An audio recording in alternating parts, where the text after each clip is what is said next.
이거 꿈인지 생신지 꿈인지 벌써 사사기 21장. 오늘은 사사기 21장 마지막 날이에요. 내일부터는 사사기 이제 없어요.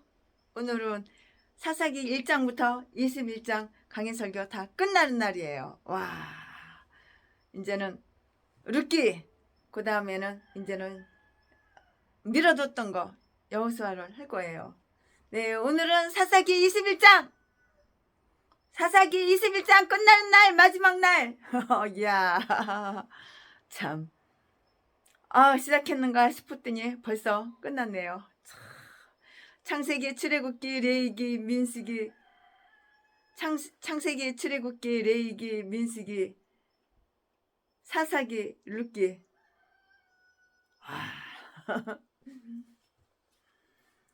네, 오늘은 사사기 21장 끝날 사사기 20장에서 우리는 베냐민 지파의 멸망에 대해서 우리는 다 살펴보고 공부를 했잖아요. 이제는 사사기 21장, 오늘 사사기 21장의 그 내용을 한번 요약을 해봤어요. 출신애가 사사기 21장 강의 설교 준비하면서 이렇게 저렇게 다 요약을 했는데요. 이스라엘 사람들은 이들의 멸망을 아주 슬퍼했어요. 잘했다. 너희들 다 뒤졌지? 너희들 다 뒤졌지? 우리가 전쟁에서 이겼지? 우리가 첫 번째, 두 번째는 우리가 전쟁에서 졌지만 세 번째에서 이겼지? 잘 뒤졌어. 아이, 싸고지. 아이, 고소해. 이렇게 안 했어요. 이스라엘 사람들은 이들의 멸망을 슬퍼했어요. 이 말씀은 1절부터 4절까지 6절 15절에 다 기록이 되어 있는데요. 오늘은 다 사사기 21장이에요. 절만 얘기하겠습니다. 그들은 살아남은 600명이 다시 일어설 수 있도록 이렇게 도와줬어요. 이야, 이렇게 착하고 이렇게 마음이 선한 사람. 참. 원수가 죽었는데 슬퍼하고 원수가 죽었는데 위로해주고 도와주고 그런 사람이 있어요? 잘 뒤졌다. 진작에 뒤지지. 다 이렇게 싸고지다 이렇게 얘기하지. 슬퍼하는 사람은 어디 있겠어요? 근데 이스라엘 사람들은 이들의 멸망 쫄딱 망했잖아요. 다 뒤졌잖아요. 600명 빼놓고 다 뒤졌잖아요. 그런데 이스라엘 사람들은 이들의 멸망을 슬퍼했다고 1절부터 4절까지 6절 15절에 다 기록이 되어 있는데요. 이스라엘 사람들은 슬퍼했는데 그리고 도와줬는데 이들은 살아남은 600명, 딱 600명 굴속에 들어가서 톡 가서 숨어서 숨죽이고 있던 사람이 600명인데 그 사람은 안 죽고 다 살아났는데요. 그들은 살아남은 600명이 다시 일어설 수 있도록 도와주고 물심양면으로 다 도와주고 그들의 아내를 다 이렇게 구해줬어요. 이야. 그런데 그들이 아내가 된 여자들은 총회에 대표를 보내지 아니하였기 때문에 파멸당한 야베스 길르앗의 처녀들과 사사기 5장 7절부터 14절 말씀 실로의 딸들이었어요. 16절부터 25절까지 이로써 우울하고 슬픈 이야기는 끝! 피니시 여기서 끝나게 돼요. 네, 지금부터 설교 제목은 베냐민 지파를 위한 애통! 베냐민 지파를 위한 애통! 지금부터 본문 말씀은 사사기 21장 1절부터 16절까지 15절까지 1절 이스라엘 사람들이 미스바에서 맹세하여 이르기를 우리 중에 누구든지 딸을 베냐민 사람에게 아내로 주지 아니하리라 하였더라. 2절 백성이 베델에 이르러 거기서 저녁까지 하나님 앞에 앉아서 대성 통곡하여 3절 가로되 이스라엘의 하나님 여호와여 오늘날 이스라엘 중에 어찌하여 한 지파가 잊으러졌나이까 하더니 4절 이튿날에 백성이 일찍이 일어나서 거기 한 단을 쌓고 번제와 화목제를 드렸더라. 5절 이스라엘 자손이 가로되 이스라엘 온 지파 중에 총회와 함께하여 여호와 앞에 올라오지 아니한 자가 누구냐 하니 이는 그들이 거기에 맹세하기를 미스바에 와서 여호와 앞에 이르지 아니하는 자는 반드시 죽일 것이라 하였음이라. 6절 이스라엘 자손이 그 형제 베냐민을 위하여 뉘우쳐 가로되 오늘날 이스라엘 중에 한 지파가 끊쳤도다. 7절 그 남은 자들에게 우리가 어떻게 하면 아내를 얻게 하리요? 우리가 전에 여호와로 맹세하여 그 딸을 그들의 아내로 주지 아니하리라 하였도다. 8절 또 가로되 이스라엘 지파 중 미스바에 올라와서 여호와께 이르지 아니한 자가 누구냐 하고 본즉 야베스 길앗에서는 한 사람도 진에 이르러 총회에 참여치 아니하였으니 9절 백성을 계수할 때에 야베스 길앗 거민이 하나도 거기 없음을 보았음이라. 10절 회중이 큰 용사 1만 2천을 그리로 보내며 그들에게 명하여 가로되 가서 야베스 길앗 거민과 및 부녀와 어린 아이를 칼날로 치라. 11절 너희의 행할 일은 모든 남자와 잔 여자를 진멸할 것이니라 하였더니 12절 그들이 야베스 길앗 거민 중에서 젊은 처녀 400인을 얻었으니 이는 아직 남자와 자지 아니하여 남자를 알지 못하는 자라. 그들이 실로 진으로 끌어오니라. 이는 가나안 땅이더라. 13절 온 회중이 림몬 바위에 있는 베냐민 자손에게 보내어 평화를 공포하게 하였더니 14절 그때에 베냐민이 돌아온지라. 이에 이스라엘 사람이 야베스 길앗 여인 중에서 살려둔 여자를 그들에게 주었으나 오히려 부족함으로 15절 백성들이 베냐민을 위하여 뉘우쳤으니 이는 여호와께서 이스라엘 지파들 중에 한 지파가 거리 나게 하셨음이더라. 아멘. 이거 오늘 본문 말씀입니다. 이 본문 말씀 가지고 이제 강의 설교를 할 건데요. 네, 여기에서는 다음과 같은 내용들을 다 이렇게 저렇게 고찰해 볼 수가 있어요.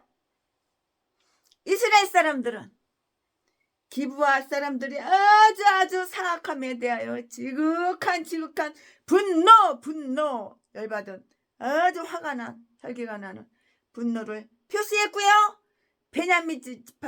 베냐민 지파가 자기들이 죄악을 옹호했기 때문에 더더욱 그러했다고요. 이 일을 기하여 두 가지 면에서 이스라엘 사람들은 전에 볼 수 없었던 열의를 다 나타냈는데요. 모든 지파의 대표들이 총회에 다 모일 때까지 기다리는 동안에 그들은 게룸이라고 하는 저주의 말로 이렇게 맹세를 했어요. 즉 그들은 이 일을 기하여 총회의 대표를 보내지 않는 모든 성읍을 파괴하고 또 미스바에 오기를 거절하는 자를 처형하기로 5절에 이렇게 맹세를 했다고요. 왜냐하면 이들은 거기에 모이기를 거절하는 자들은 저질러진 악에 대해서 아무 분노도 갖고 있지 않는 자이며 의로운 처사로 그의 백성들을 하나님의 심판에서 구하게 하는데 아무 관심도 없을 뿐더러 회합을 소집한 공동의회의 권위를 무시하는 자들이라고 이렇게 생각했기 때문이에요. 생각을 이렇게 했다고요. 이렇게 생각을 했기 때문이라고요. 그들이 모여 기브아 사람의 악한 행실을 들었을 때 이스라엘 사람은 모두 베냐민 사람에게 할 수 있는 한 딸을 아내로 주지 않기로 이렇게 엄숙하게 이렇게 맹세를 했어요. 1절 말씀에. 이것은 그 싸움에서 아주 결정된 조항으로 이렇게 베냐민 지파를 근절시키려는 그 의도에서 그런 것은 바로 아닌 것이에요. 아니었다고요. 일반적으로 말하면 악을 저지르고 또 그 악을 옹호해 준 자들을 아주 저주받은 가나안의 백성으로 취급하려 하였기 때문이었고요. 그리하여 이스라엘 사람들은 그들의 성읍을 파괴했을 뿐만이 아니고요. 자손들이 그들과 결혼하는 것을 다 금지했다고요. 금했다고요. 구체적으로 말을 하자면은 그들은 이스라엘의 딸들이 이렇게 야비하고 사악한 악한 자들과 결합하는 것처럼 욕된 일은 없어요. 욕된 일은 없으며 그것은 모든 영예와 덕을 잃어버리게 되는 일이라고 이렇게 생각했기 때문에 더욱 그러했다고요. 우리는 레위 사람들이 그의 아내의 시체를 조각 토막 마누라 시체를 갖다가 토막 내서 조각 잘라가지고 시체를 갖다가 자기 마누라 시체를 갖다가 조각 내고 자르고 토막 내서 여러 지파에 이리 한 덩어리 보내고 저리 한 덩어리 보내고 이쪽으로 저쪽으로 다 이렇게 한 덩어리씩 다 이렇게 이렇게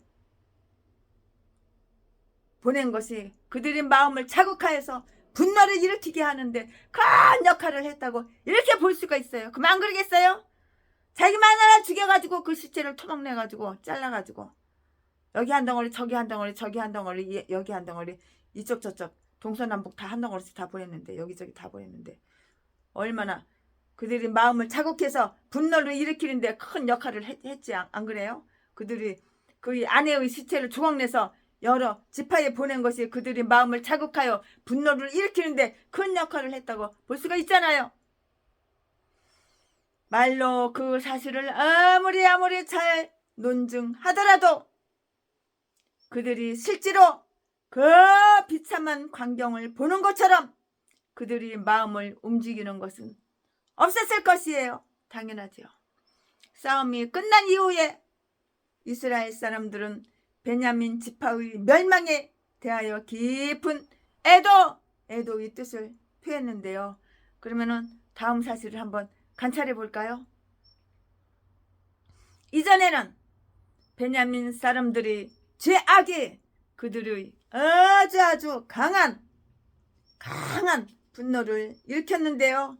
이제는 베냐민의 그 멸망에 대한 슬픔이 그들의 마음속에 아주 짙게 드리워졌다고요. 그들은 그 형제를 위하여 뉘우쳤다고요. 6절부터 15절 말씀에 그들은 죄에 대해 그들이 분노한 것을 후회하지는 않았는데요. 왜냐하면 그것은 죄에 대한 거룩한 분노고요. 거룩한 슬픔의 열매로서 후회할 것 없는 구원에 이르게 하는 회개였기 때문이라고요. 고린도후서 7장 10절 11절 말씀. 그리하여 그들이 후회한 것은 아주 정당하고 필요했던 일을 행한 그 자체가 아니고요. 그 일을 행함으로써 야기되는 슬픈 결과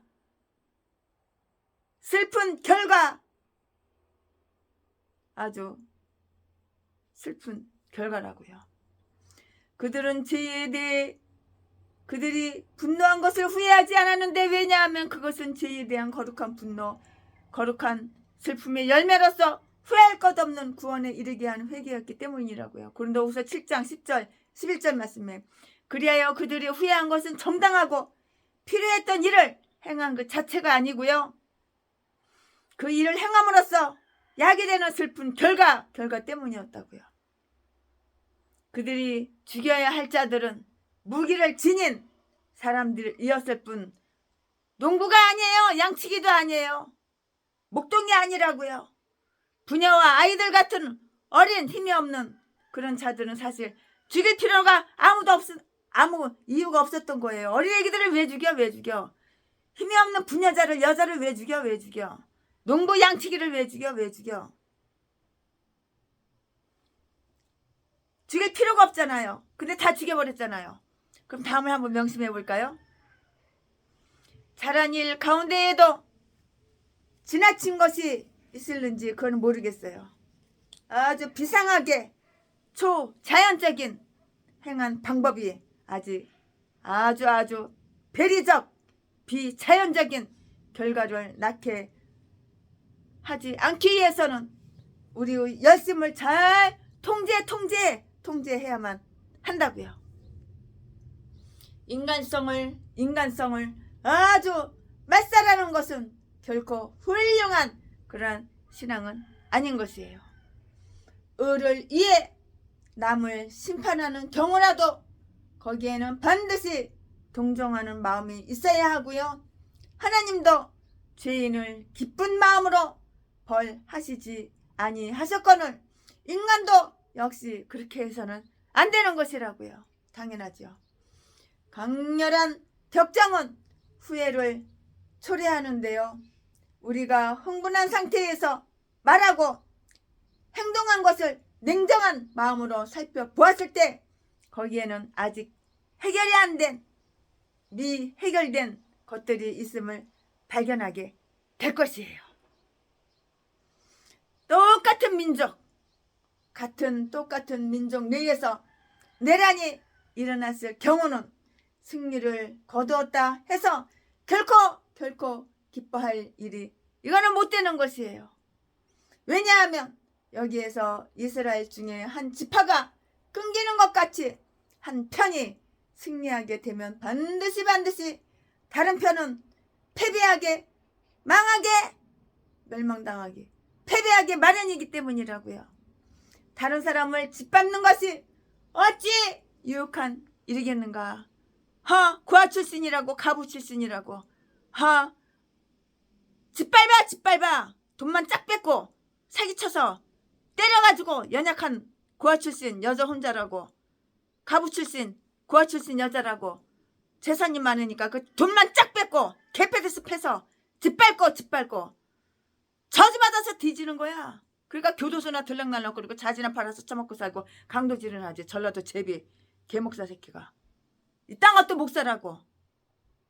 악마악질 독사 새끼가 이딴 것도 목사라고.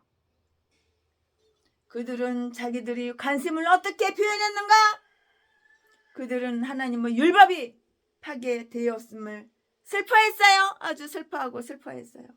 그들은 일이 있을 때마다 하나님의 집으로 와서 그들의 모든 걱정, 슬픔, 걱정을 아뢰었고요. 모르는 것들을 다 이야기하고 대화를 나누고 이렇게 상의를 했다고요. 상의를 했어요. 그리하여 기쁨과 찬묘의 소리뿐만이 아니고요. 탄식과 슬픔의 소리도 이렇게 다 들려드렸어요. 그들은 하나님 앞에 아주 대성통곡을 했어요. 하나님 앞에 하나님 앞에 대성통곡을 했다고 2절 말씀. 그것은 그들이 4만 명이라는 사람들을 잃어버렸을 때 전쟁으로 다 죽었잖아요. 4만 명이라는 사람들이 전쟁으로 다 죽었잖아요. 그들은 4만 명이라는 사람들을 잃어버렸을 때 그 때문이라기보다는 11지파에서 희생된 숫자로는 그리 큰 것이 아니었지만은 그래도 한 지파가 완전히 전멸 딱 완전히 죽었기 때문에 전멸될 그 이유가 있었기 때문이고 한 지파가 이스라지게 되었다 이렇게 3절에 그랬는데 하나님은 12지파를 모두 돌보셨다고요. 모든 지파마다 정하여준 기업을 갖고 있었으며 거룩한 제사장의 흉패에도 12지파의 이름이 다 표시되어 있었는데요. 모든 지파마다 야곱과 모세의 축복을 받았고요. 그러므로 이러한 싸움으로 어느 지파가 멸하게 된다는 것은 아주 커다란 수치, 쪽팔리고 창피하고 부끄럽고 커다란 수치였어요. 아주 커다란 수치였다고요. 특히 베냐민은 야곱의 가장 어린 아들로서 특별한 사랑을 받았잖아요. 나머지 형제들도 모두 그 막둥이 베냐민 막둥이를 아주 그냥 나머지 형제들도 모두 베냐민을 잘 보살펴주고 돌봐주고 그러나 그러한 베냐민을 조상으로 갖고 있는 베냐민 그 지파의 사람들이 이 지경이 되었다고 하면 이제 야곱은 어떻게 될 것인가? 이제는 야곱은 어떻게 될 것인가? 오른손의 아들인 베냐민이 이제 그 슬픔의 아들인 베노니로 이렇게 되었는데요. 이러한 공경 속에서도 그들은 제단을 쌓았는데 이것은 누구와 경쟁하고자 함이 아니고요. 그들이 번제와 화목제를 드리기엔 좀 작은 곳이었지만 이 그 제단에 제물을 바쳐서 그들이 승리를 감사하고 또한 그 일을 행한 그들이 잘못을 다 속죄하며 이제 그들이 당한 공경을 호소하기 위한 것이었고요. 우리가 슬픔을 당할 때에도 언제나 하나님께로 나아가야만 한다고요. 그들은 림몬 바위 밑에 꼭꼭 숨어가지고요. 숨어있는 자들에게 꼭꼭 숨어있는 자들에게 싸움은 끝나고 평화가 널리 공포되었다는 것을 확인시켜주고 다 가르쳐줬어요. 여기저기 굴속에 600명이 다 숨어있었잖아요. 숨어있는 사람 600명만 딱 살아나고 그 외에는 4만 명이 다 죽어버렸잖아요. 이제 그들을 원수로 대하지 않고 형제로 대할 것을 이렇게 가르쳐줬어요. 전쟁은 끝났어 이제. 13절 말씀에 친구와 다투었던 자들은 이처럼 우정을 복귀시켜야 하는데요. 죄 지은 자들이라 이렇게 할지라도 그들이 회개하였을 때에는 용서를 해주고요. 위로해 주어야 한다고요. 고린도후서 2장 7절 말씀에 그들은 그 지파가 파괴된 것을 복구하고 다시 일어설 수 있도록 하기 위해서 그들에게 마누라, 아내를 다 이렇게 마련해 줬어요. 다 이렇게 저렇게 마련해 줬다고요. 그들은 림몬 바위 밑에 숨어있는 사람들, 또 친구와 다투었던 자들, 죄 지은 자들이라 할지라도 그들이 회개하였을 때는 용서해주고 위로해 주어야 한다고요. 고린도후서 2장 7절 말씀. 최순에게 엄청난 죄를 짓고 피해를 주고 하나님께 죄를 짓고 하나님께 피해를 준 인간들 와서 회개하고 잘못했다고 사과하면 다 용서해주고 맛있는 거를 또 사 먹으라고 3천만 원씩 다 나눠줬어. 근데 그게 뻣뻣하게 쓰고 난 죄 지은 거 하나도 없어. 나는 죄 지은 거 1도 없어. 개소리 지저대는 것들은 1,000원짜리 10,000원짜리 하나도 안 줬어. 그들은 그 지파가 파괴된 것을 복구하고 다시 일어설 수 있도록 하기 위해서 그들에게 마누라 아내를 다 마련해 주었다고요. 만일 이스라엘 사람들이 자기들 자신만 이기지 나밖에 몰라 나만 생각했다면 베냐민 사람들이 많이 죽어 그들이 땅을 상속할 자가 없어서 그들이 그 땅을 쉽게 나누어 가질 수 있게 된 것을 기뻐하였을 것인데요. 그러나 이스라엘 사람들은 다른 사람의 멸망에 그들이 부귀를 세우려는 자들이 아니었고요. 따라서 그들은 모두 베냐민 지파를 다시 일으켜 세울 수 있는 방법과 수단을 위해서 그들이 최선을 다했어요. 베냐민 지파의 모든 여자들과 아이들은 어떻게 됐어? 다 살해당했어. 다 죽여가지고 칼로다가 모가지 쓱쓱 쓸어가지고 다 죽였어. 베냐민 지파의 모든 여자들, 부녀자들, 여자들과 아이들은 다 살해되었잖아요. 한 명도 없어. 굴속에 숨어있는 600명 외에는 400명은 다 죽이고 그 600명 외에는 살아있지가 않아요. 그리고 다른 이스라엘 지파들은 결코 자기들의 딸들을 베냐민 사람들이 아내로 주지 않을 것을 이렇게 맹세했는데요. 또한 그들이 가나안 사람들과 결혼한다는 것은 하나님의 율법을 범하는 것이었고요. 만일 그렇게 한다면 그것은 사실상 가서 다른 신들을 섬기도록 하라고 이렇게 명하는 것과 똑같은 마찬가지였다고요. 이런 판국에 그들은 베냐민 지파에게 아내를 구해주기 위해서 어떻게 해야 했는가? 베냐민 사람들이 그들을 멸하게 한 자들을 두려워하여 바위 밑에 숨어서 고통을 겪고 있는 동안, 바위 밑에 숨어서 있으니 얼마나 고통이 많아요. 참, 마음대로 싸돌아다닐 수도 없고 마음대로 활동할 수도 없고, 얼마나 바위 밑에 숨어서 납작 엎드려서 그 껌껌한데 숨어 있으니 얼마나 고통을 당하고 있냐고요. 그들을 멸하게 한 자들을 두려워하여 바위 밑에 숨어 고통을 겪고 있는 동안 이스라엘 사람들은 베냐민을 위한 일을 계획하고 있었다고요.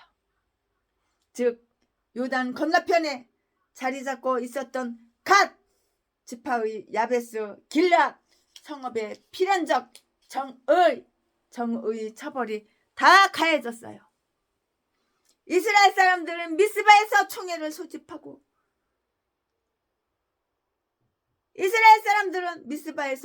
소집하곤 하였으며 사사기 20장 2절 말씀에 이 총회에 참석하지 않은 그러한 이스라엘 성읍은 모두 공공의 권위와 이익을 무시한 것이므로 그곳 사람들을 유죄로 인정하여 쳐 죽일 것을 다 결의했다고요. 8절부터 9절 말씀에 이런 결의가 있은 후에 야베스 길르앗에서 그 아무도 총회에 참석하지 않는 것이 점호 명부에서 다 밝혀졌어요. 그래서 그들은 그 처벌을 피할 수가 없었는데요. 하나님은 명령에 따라서 전쟁을 감행했던 이스라엘 사람들은 여러 곳에서 이곳저곳 여러 곳에서 가나안 사람들을 용서해주고요, 평화를 선포해주기도 했지만 길앗 사람들처럼 그들 스스로 저주를 행하는 자들을 결코 그냥 두고 볼 수가 없었다고요. 예전에 오래전에 그 불쌍한 레위 사람들이 그것을 피해서 기브아로 갈 수밖에 없었다는 것을 생각하고 사사기 19장 11절 12절 말씀에 예루살렘에서 여부스 사람들을 싹 몰아내기 위한 작전을 펴지 않았던가? 여러분 다 기억하고 계시죠? 최순애 목사가 강의 설교 다 했잖아요. 사람들은 흔히 하나님의 권세보다는 자기의 권위를 지지하기에 더욱 열심이고요. 그리하여 1만 2천 명으로 구성된 한 편대를 보내어 야베스 길르앗을 때려부셔 쳐부시게 했다고요. 하나님이 기브아 사람들을 그들의 손에 붙이셨을 때 그리 많은 용사들이 필요 없음을 알았기 때문에 이번에는 적은 인원수의 용사를 보냈어요. 10절 말씀에 아주 받쳐진 사람은 그 일을 행할 권능을 가진 자에 의해서 반드시 죽이라는 그 레위기 27장 29절 말씀에 율법대로 그들은 모든 남자와 여자와 아이들을 다 칼로다가 그냥 단칼에 그냥 쳐서 다 죽였잖아요. 11절 말씀에 아이들하고 여자들 아줌마들 부녀자들 또 남자도 역시 마찬가지고 그들은 모든 남자와 모든 여자와 모든 어린 아기들까지 아이들을 다 칼로다 다 쳐 죽였잖아요. 11절에 다 기록이 되어 있으니까 한번 참조해 보시기 바랍니다. 이렇게 함으로써 그들은 베냐민 사람들에게 마누라를 구해줄 수가 있게 되었는데요. 모세가 하나님의 원수를 갖기 위해서 미디안에 보낸 그 용사들의 숫자도 이번과 똑같이 1만 2천 명이었고요.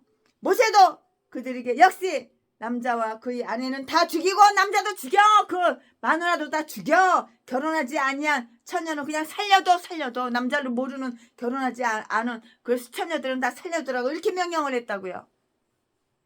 이 말씀이 어디에 있나요?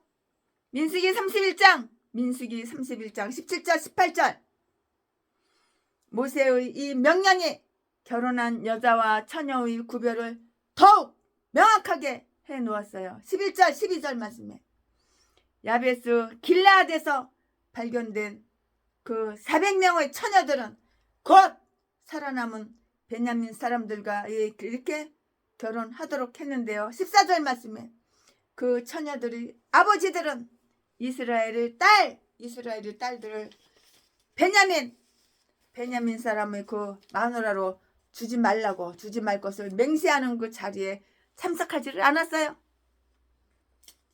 참석을 안 한 것이에요. 참석하지 않았으므로 그들은 이 맹세를 지키지 않아도 되었다고요. 참석하지 않았으니까 맹세를 지키지 않아도 됐다고요. 더욱이 그들은 싸움에서 얻은 포로였으므로 정복한 자들이 아주 자기 꼴리는 대로 자기 마음대로 야짱선 마음대로 다 할 수가 있었어요.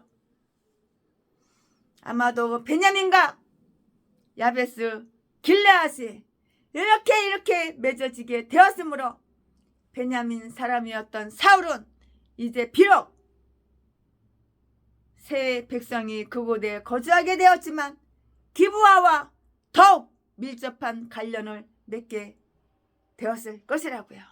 이 말씀이 어디 있냐? 사무엘상 11장 4절에 다 기록이 되어 있습니다.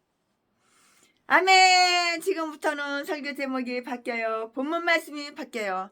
지금부터 설교 제목은 아내를 구한 베냐민 사람들. 지금부터 본문 말씀은 사사기 21장 16절부터 25절까지. 16절. 회중 장로들이 가로되 베냐민의 여인이 다 멸절되었으니 이제 그 남은 자들에게 어떻게 하여야 아내를 얻게 할꼬? 17절. 또 가로되 베냐민의 도망하여 면한 자에게 마땅히 기업이 있어야 하리니 그리하면 이스라엘 중에 한 지파가 사라짐이 없으리라. 18절.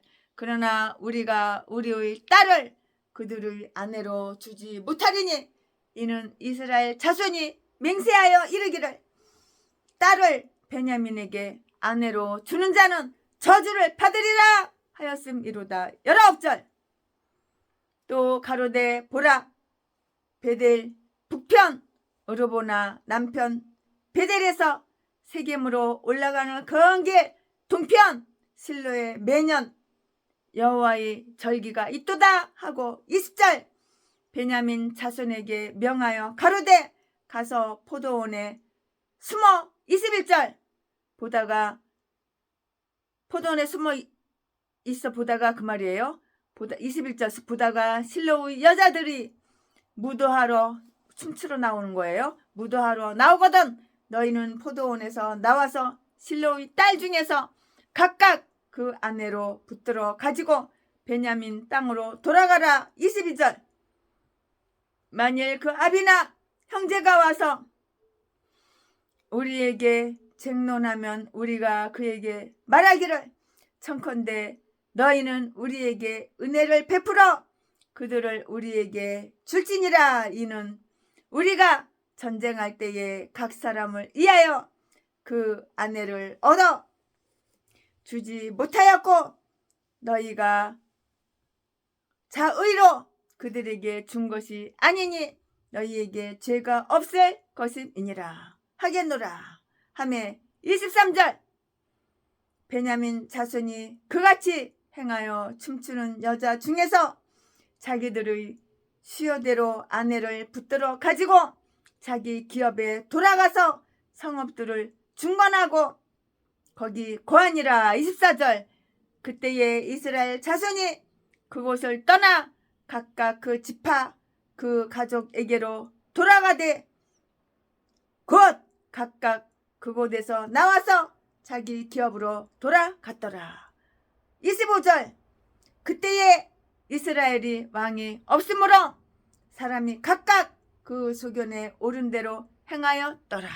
아멘. 아멘.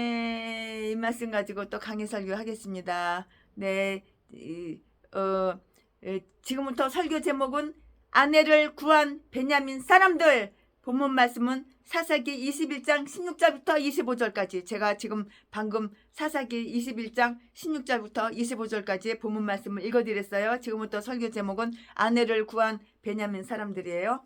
아멘. 이 본문 말씀 가지고 또 나머지 강의 설교를 쭉쭉쭉쭉 이어서 할 건데요. 네, 여기에서 베냐민 지파 사람 200명에게 마누라를 구해주는 방법에 관한 그 기록들이 다 이렇게 있어요. 베냐민 지파가 작은 수요로 줄어들었지만 그들은 한 남자가 한 여자만을 이렇게 취했다고요. 한 명의 남자가 한 명의 여자만을 취했다고요. 자기들의 그 번식을 가속화한다는 그 구실로 많은 아내를 취하지는 않았어요. 내가 자식 새끼 한 200명 낳아야지, 한 30명 낳아야지. 그래가지고 마누라를 갖다가 그냥 아주 그냥 너 첫째 마누라, 둘째 마누라, 열째 마누라, 20째 마누라를 무대기로 그냥 막 그거 아니라고요. 남자 한 명에 여자 한 명. 이랬다고요. 자기들이 번식을 가속화한다는 구실로 많은 아내를 취하지는 않았다고요. 이스라엘 사람들은 자기들의 그 맹세를 지키기 위해서 그들에게 자기들의 딸을 줄 수 없었어요. 그러므로 그들은 기습 작전을 펴서 아내를 구해주는 방법을 제안했는데요. 그러나 그것은 사후에 부모님의 그 승낙을 받아야만 했다고요. 훤히 경솔한 맹세는 나중에 가서 그것을 지키려면 더 큰 어려움을 다 겪게 돼요. 실로의 들에서 열리는 공공 무대회를 틈타서 그것을 실천했는데요. 거기에는 실로의 모든 처녀들과 그 인근에 사는 처녀로서 무도회에 참여하고 처녀들이 다 나와서 여호와의 절기를 지키기 위해서 아마 초막절이었으리라 이렇게 생각이 되는데요. 이 말씀은 19절에 다 있어요. 춤을 추었다고요. 춤을 췄는데요. 그것이 초막절이라는 것은 우리는 다 알 수가 있어요. 유대 처녀들이 춤을 출 수 있도록 허용된 그 유일한 절기가 바로 무슨 절이야? 초막절이에요. 초막절. 더욱이 그것은 자기들이 오락을 위해서가 아니고요. 아주 경건한 기쁨을 표현하기 위한 그러한 춤이었다고요. 마치 다윗이 법궤 앞에서 춤을 추었던 것과 똑같은 이거는 경건한 춤이지 이거는 타락으로 추는 춤하고 차원이 틀려요.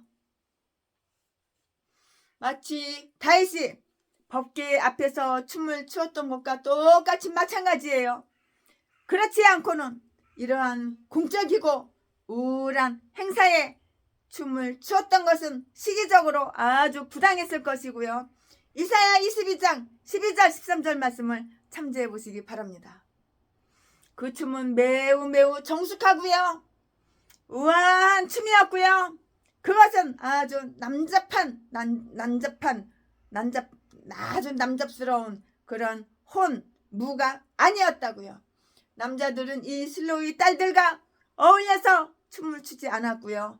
정혼한 여자들도 스스로 자중함을 지켜서 그들과 어울려서 춤추지 않았는데요. 그러나 그들이 그렇게 공공연히 춤을 추게 되었다는 것은 그들을 노리는 사람들에게 기회를 주었고요. 악령이 잠복하여 많은 사람들을 춤에서 무서운 황폐로 몰아간다는 그 사실을 주시했어요.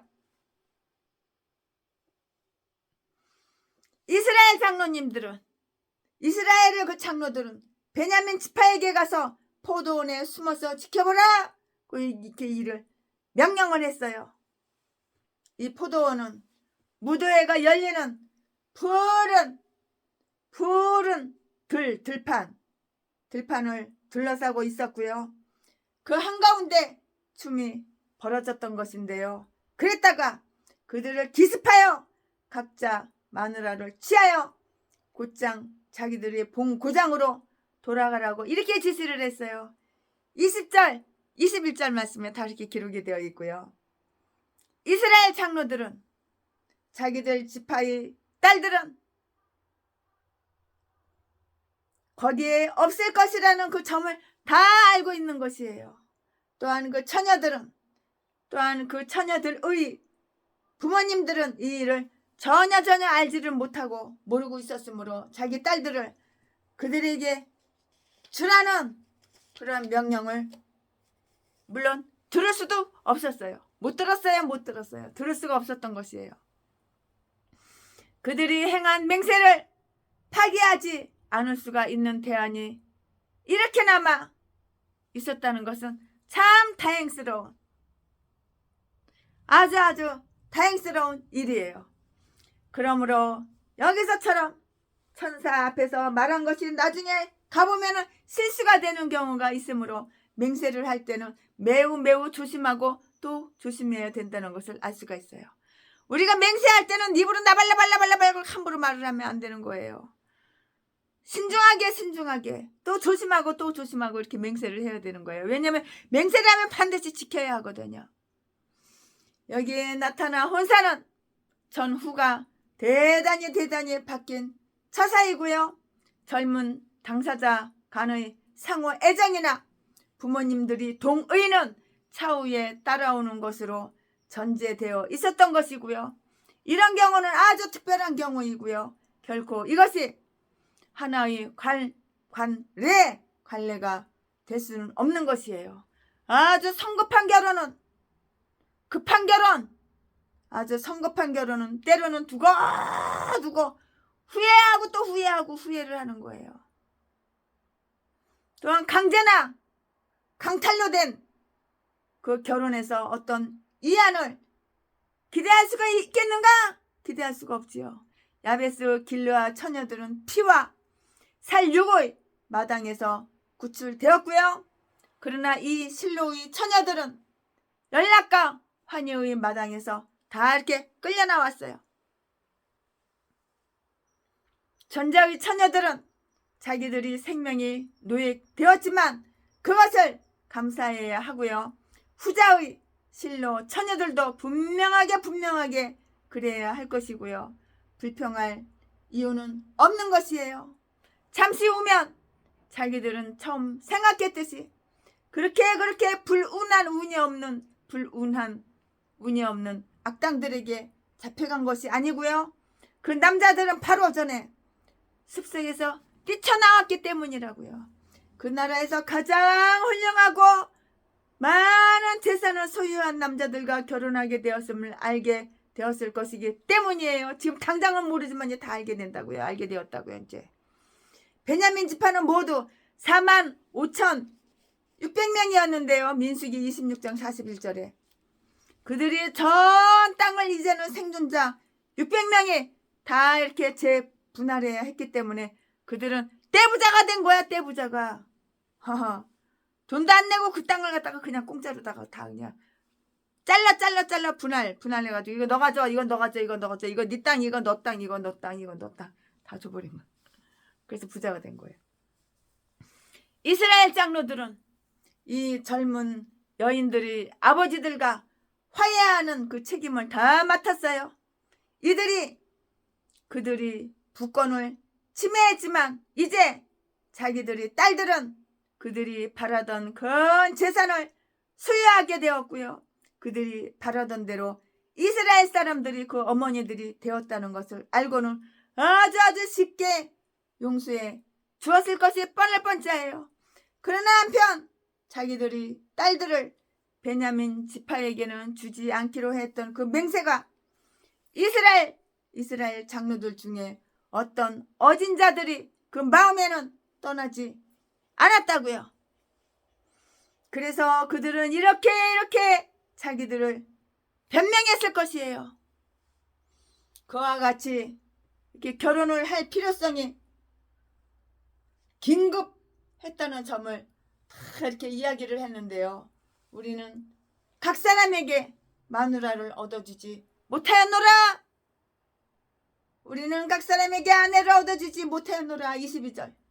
이들은 그들이 모든 여자들 다 죽여버렸어. 다 죽여버린 잘못을 그것이 인정하는 것이에요. 여자를 다 죽여버렸으니 어떻게 여자가 어디가 있어? 다 죽여버렸는데 그들이 모든 여자들을 죽여버린 잘못을 인정하는 것이고요. 그들이 그들에게 딸을 주지 않아서 그들을 만족시키려고 하던 맹세의 가혹성을 속죄하고 싶었던 것이고요. 그러므로 우리를 봐서 저들은 대단히 심각했어요. 그들이 가진 당신네들의 딸을 그대로 가지도록 허락하라는 것이었는데요. 또한 그들의 그 철저성 자체가 자기들이 맹세를 파기하는 것은 아니었기 때문이라고요. 그들은 자기 딸들을 그들에게 주지 않기로 이렇게 맹세를 했고요. 그러나 베냐민 사람들이 강제로 다른 아내를 취하면 자기들이 그 여자들을 돌려 보내겠다고는 맹세하지 않았는데요. 그러므로 거기에 무슨 잘못이라도 생기면 그것은 그 부모님들이 아니라 이스라엘 장로님들이 책임질 문제였어요. 이 일은 민수기 30장 4절의 그 율법에 따른 묵인 사항으로서만 인정될 수 있는 일이라고요. 아멘. 이해가 가죠? 아멘이죠? 끝으로 오늘 마지막 부분을 한번 또 다 살펴볼 건데요. 베냐민 지파는 다시 어떻게 됐어? 안정을 찾았어요.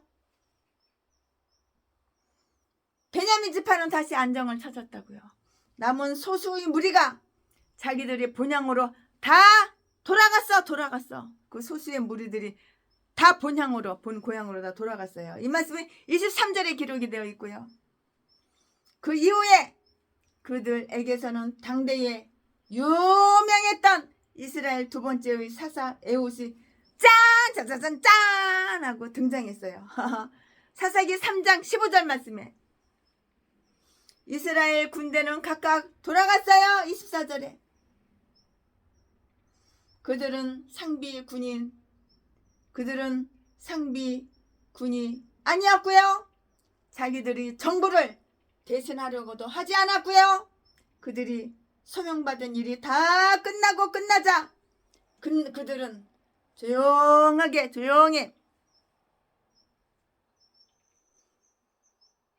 그들은 조용히 하나님의 평화를 누리고요.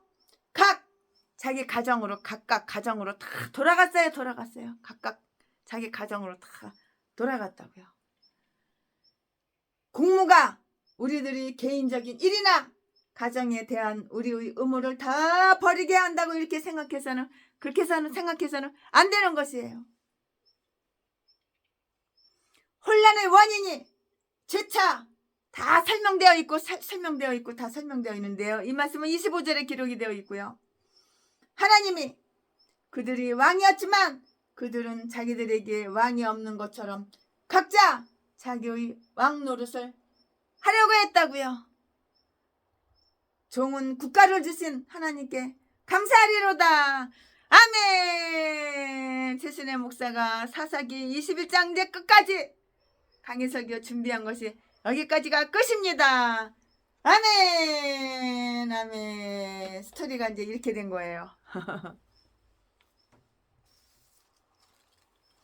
내가 어둠 속에서 헤맬 때에 주님은 함께 계셔. 내가 시험 당하여 괴로울 때도 주님은 함께 계셔. 기뻐 찬양하네 할렐루야